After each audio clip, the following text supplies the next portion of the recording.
Hello and welcome to Light Body Radio. I am your host, Dr. Lara May, and today in this Wellness Illuminated episode, we are going to start off with a little story. So imagine a woman in her mid 40s. She's always been pretty healthy, no major health concerns. She has exercised regularly for years. She's successful in her career. She eats fairly well. She takes care of everyone around her. But then something starts to change. She walks into a room and forgets why she's there. She struggles to find words in conversations. Her workouts don't seem to be as effective anymore.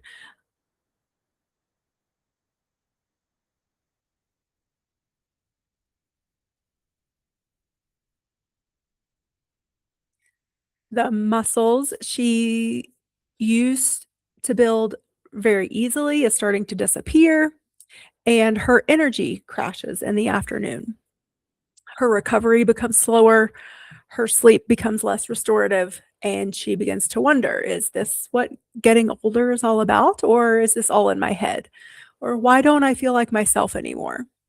She goes to her doctor. Her labs are pretty much within normal range, so she's told that everything's fine. She's stressed, or again, she's told this is just part of getting older. Maybe she needs more sleep.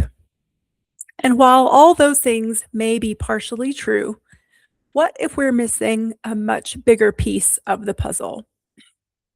What if part of what she's experiencing isn't simply a hormone problem? What if it isn't simply an aging problem? What if it's fundamentally an energy problem?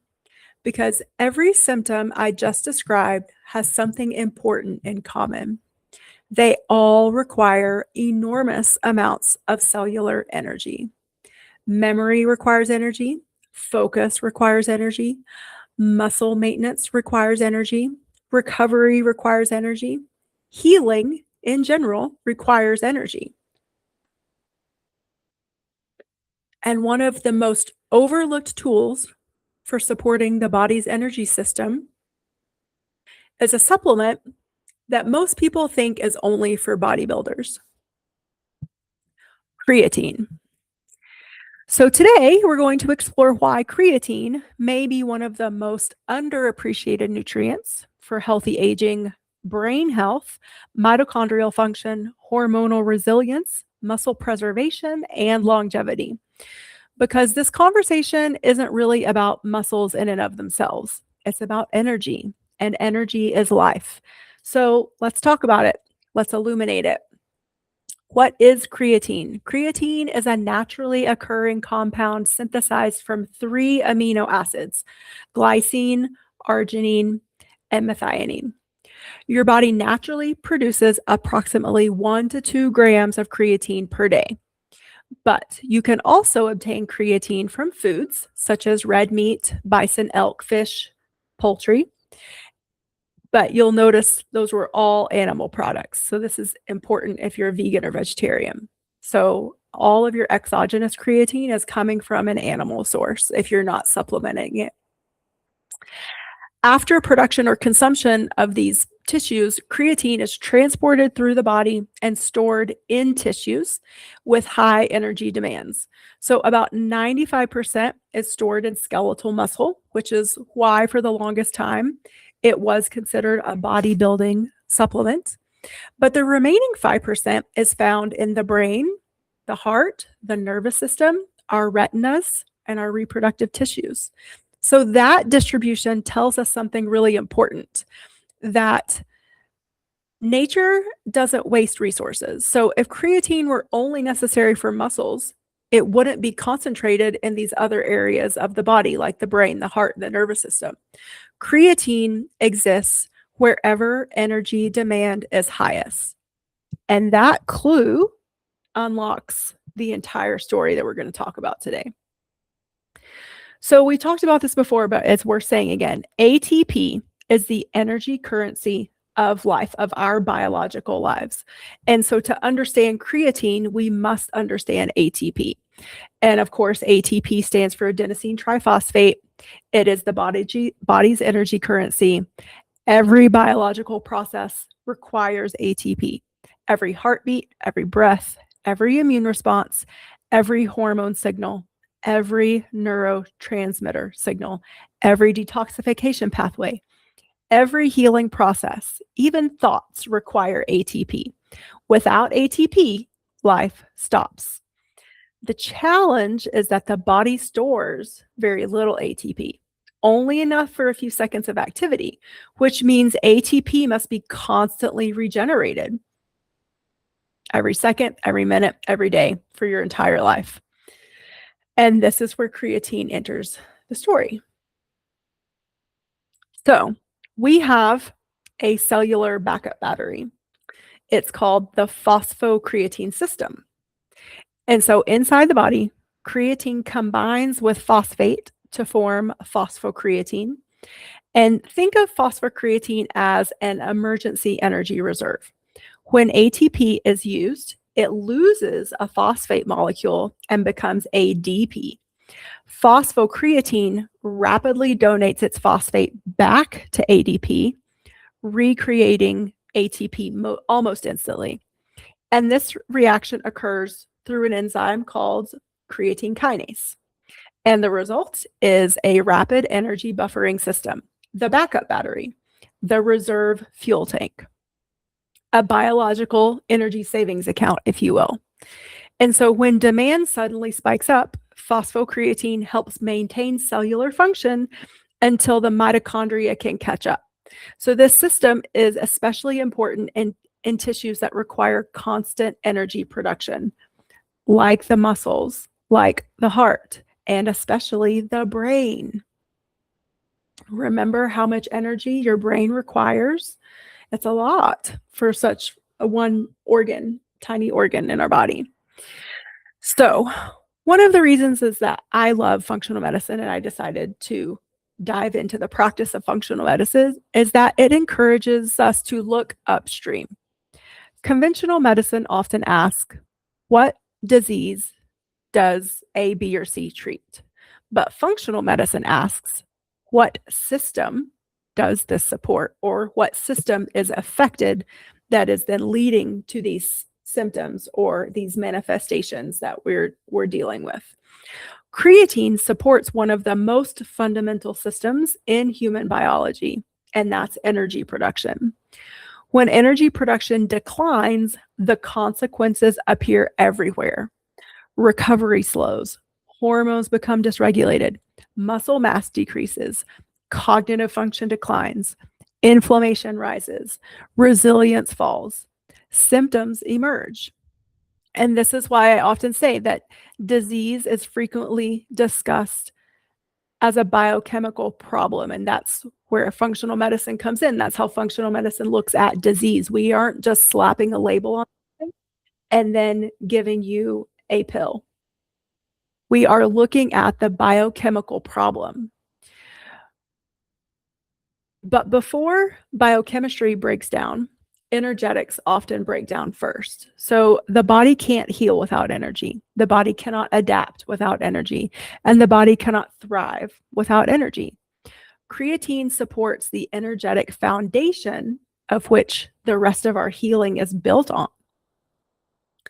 So let's talk about muscle health, because we know obviously 95% of creatine is stored in the muscles, skeletal muscles.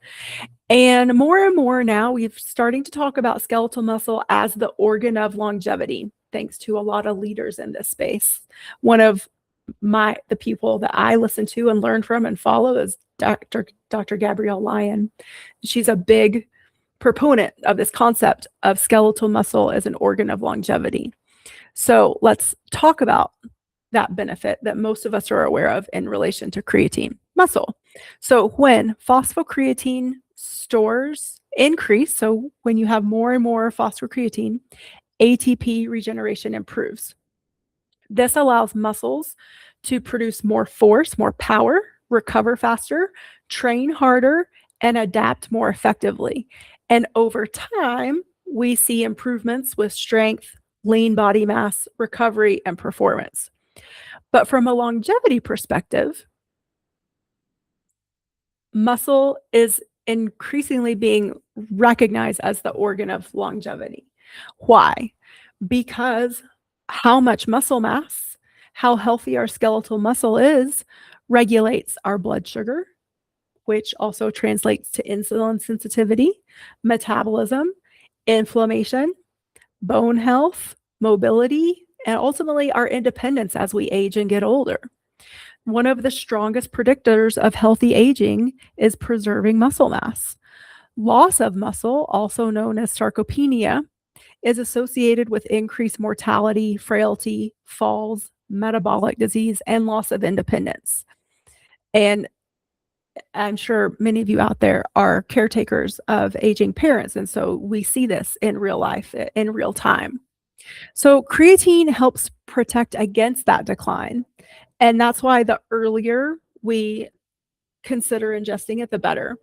Yes, you can still have benefits even if you start at 70 or 80 years old, but the earlier we start, the better. Prevention is the key here.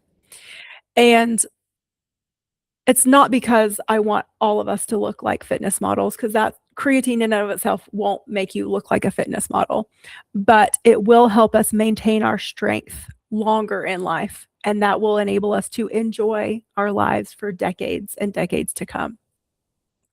So let's talk about the female body specifically here for a minute, because this is where I think the conversation becomes particularly important. Women generally have lower creatine stores than men. Women historically have been excluded from a lot of this research, not purposely, just by the nature of how the research is designed. And so women also experience dramatic hormonal transitions throughout life. This is no surprise to anyone. During perimenopause and menopause, estrogen levels begin to decline. And most people think of estrogen as a reproductive hormone, and they're not wrong, but there's a lot of other roles that it plays. Estrogen plays a critical role in mitochondrial function, in energy production, in muscle maintenance, in bone density, in brain health. And as if estrogen declines, many women start to experience fatigue, brain fog, muscle loss, slower recovery, mood changes, reduced motivation, increase in insulin resistance. And we just assume that these are hormonal symptoms. But hormones influence mitochondria, and mitochondria literally influence our energy levels in real time.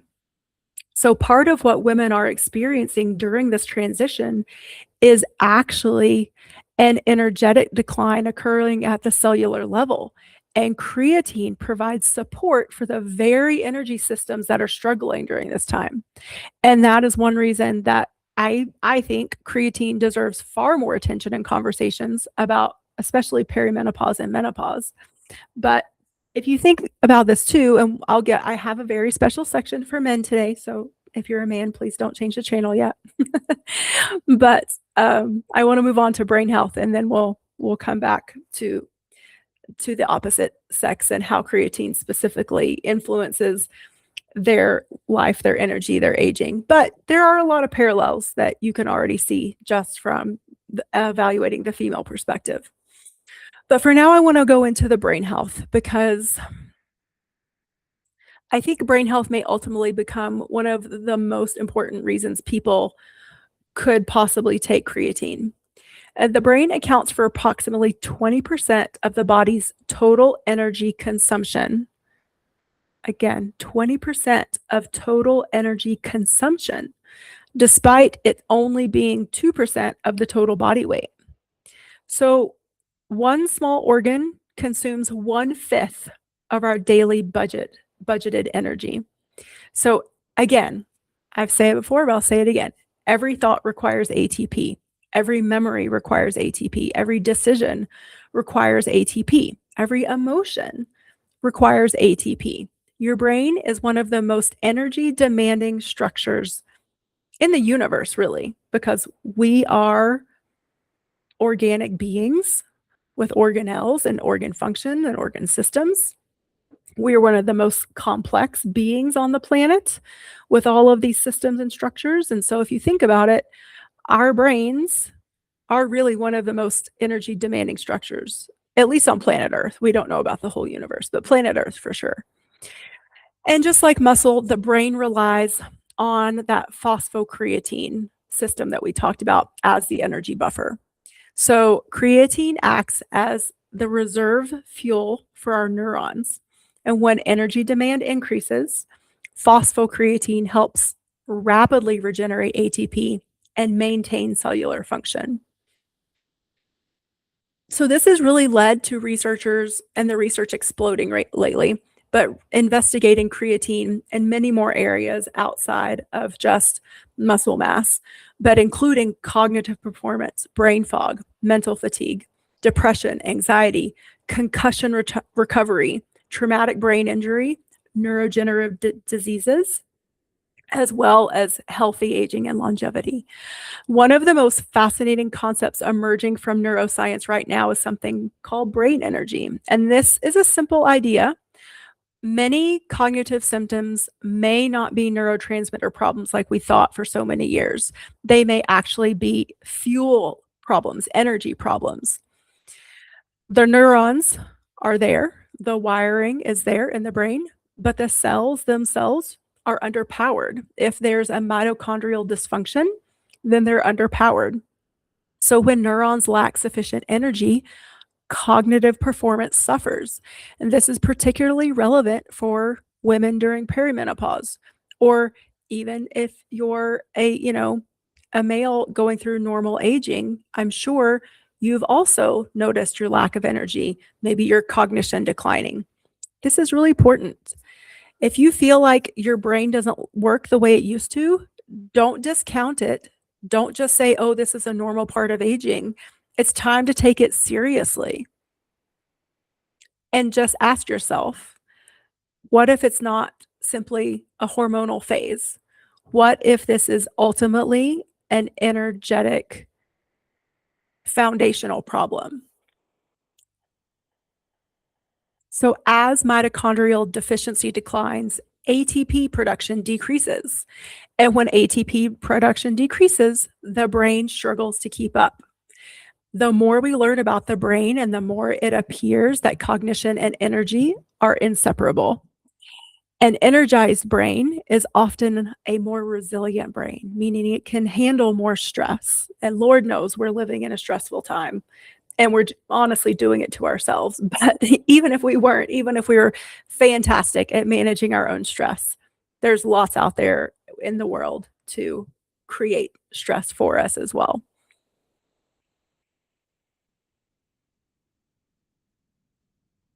So let's move the conversation to stress, burnout, and sleep deprivation. So, burnout is fundamentally an energy crisis. Chronic stress increases energetic demand while simultaneously reducing recovery. And the body begins to spend more energy than it can produce. And eventually, these familiar symptoms appear. What are they? They're fatigue, brain fog, reduced resilience, poor recovery, lack of motivation. And what do most people do? They respond with caffeine. Yay, caffeine. More coffee, more stimulants, more pushing, push, push, push, go, go, go. But stimulants don't create energy. They increase the demand for energy. And this is why I've seen so many people, and I've been there myself, that I have gone down the caffeine road hard and fast. And all I've really done is exhausted my adrenals faster and more efficiently. So, more caffeine is not always a solution. Caffeine can be a nootropic, don't get me wrong, but there is a definite line between a healthy amount of caffeine and too much, a detrimental amount of caffeine. So again, this simply comes back to an equation of supply and demand.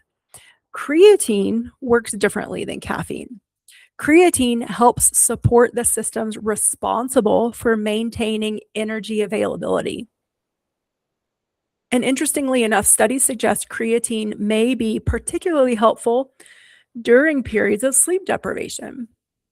Think about how many people you know today that are operating on 6 hours of sleep or less. They are in a chronic state of stress. and they are on nonstop stimulation from caffeine or from screens. Their brains are burning through ATP faster than they can replenish it. Creatine may help support the brain's energetic reserves during these periods and not as a replacement. Please don't misinterpret what I'm trying to say here, but as a support for the systems that are under stress. So this can definitely translate to shift workers. If you're a graveyard shift worker,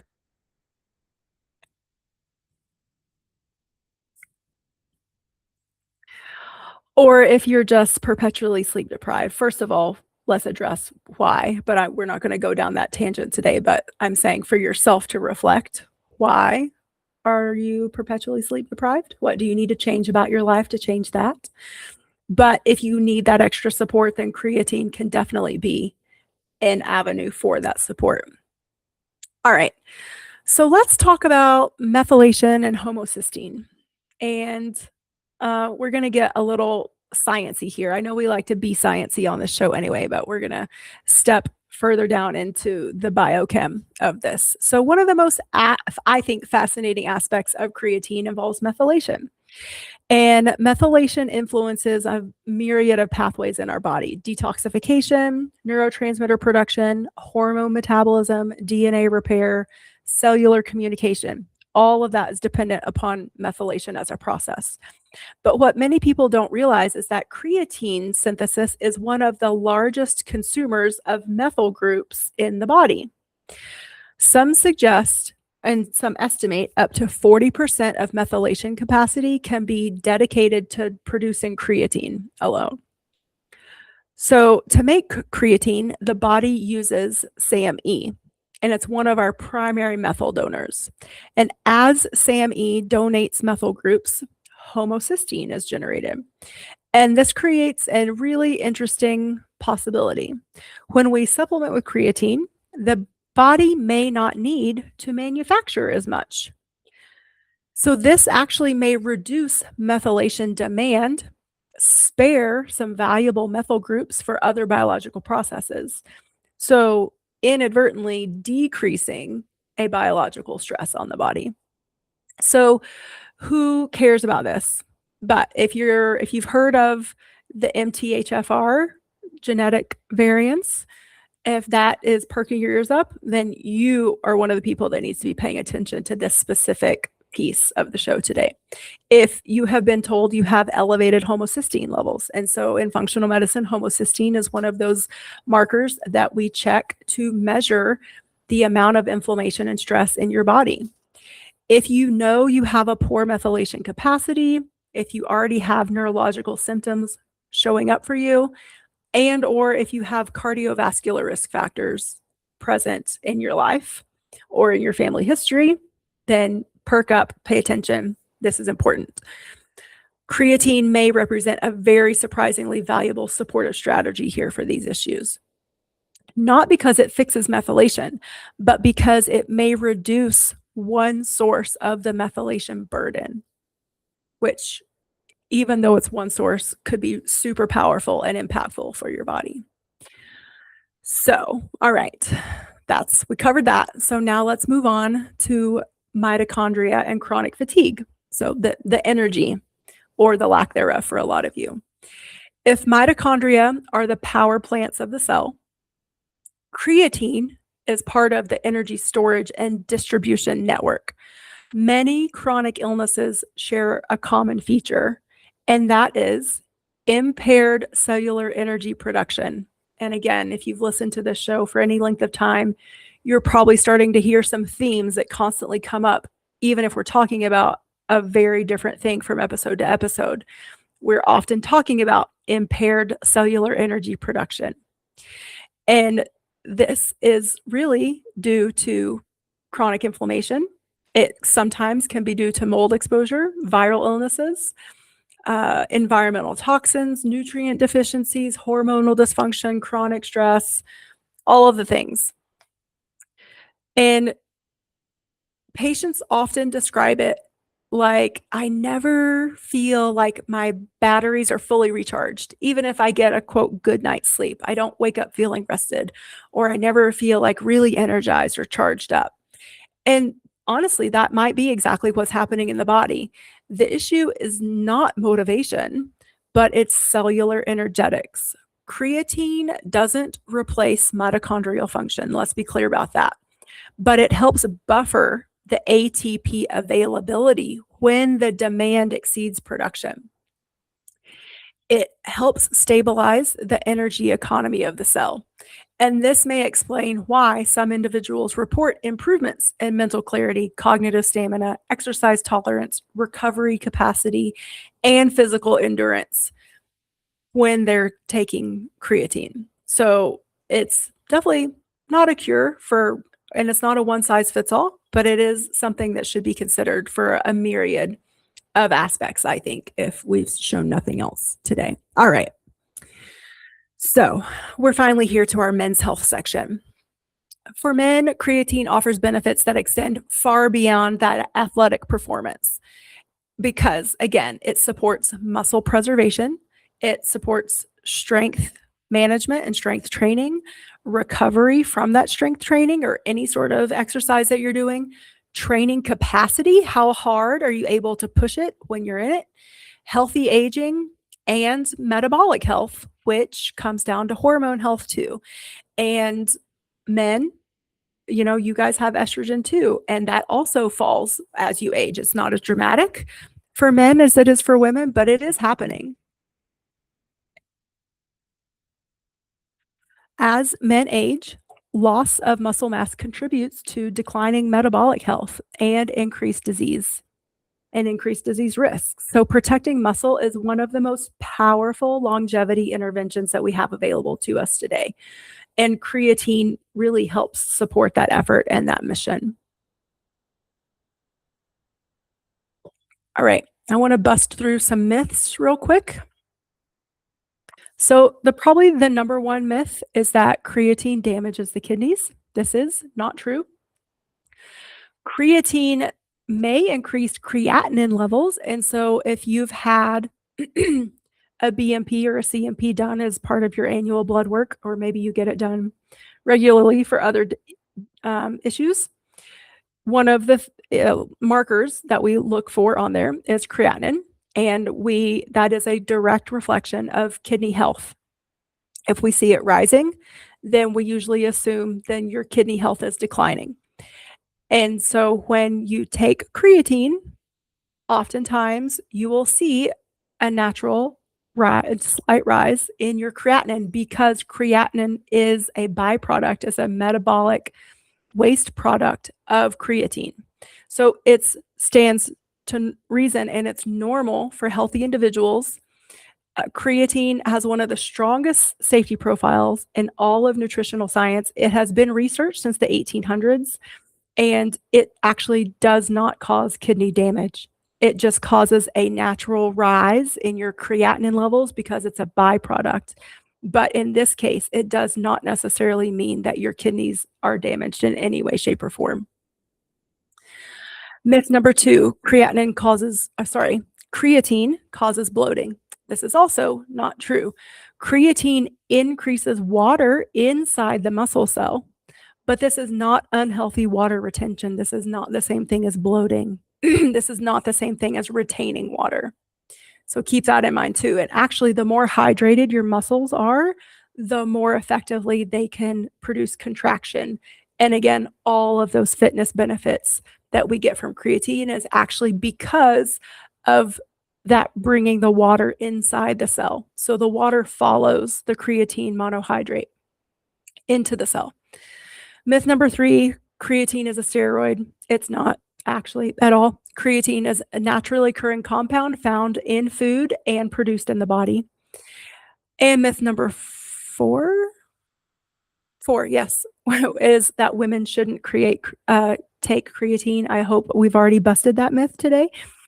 Women are actually probably one of those best and highest beneficiaries of taking creatine. So those are some just quick myths. So dosing strategies. There's 2 approaches. There was an old school approach of loading, so taking like upwards of 20 grams, sometimes more, for 5 to 7 days to have all of your cells saturated in it.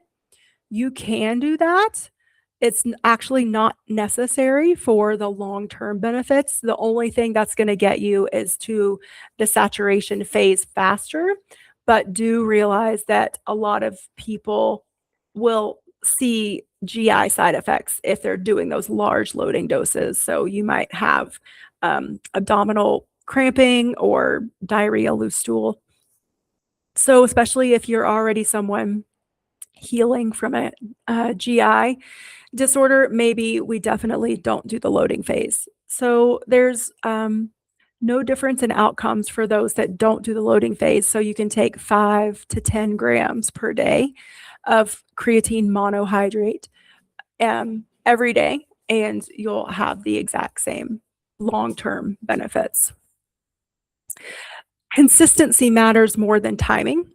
And think of creatine as filling a reservoir, because it's the benefits of that accumulation in the tissues being saturated over time that's really going to lead to all these positive benefits that we've talked about today.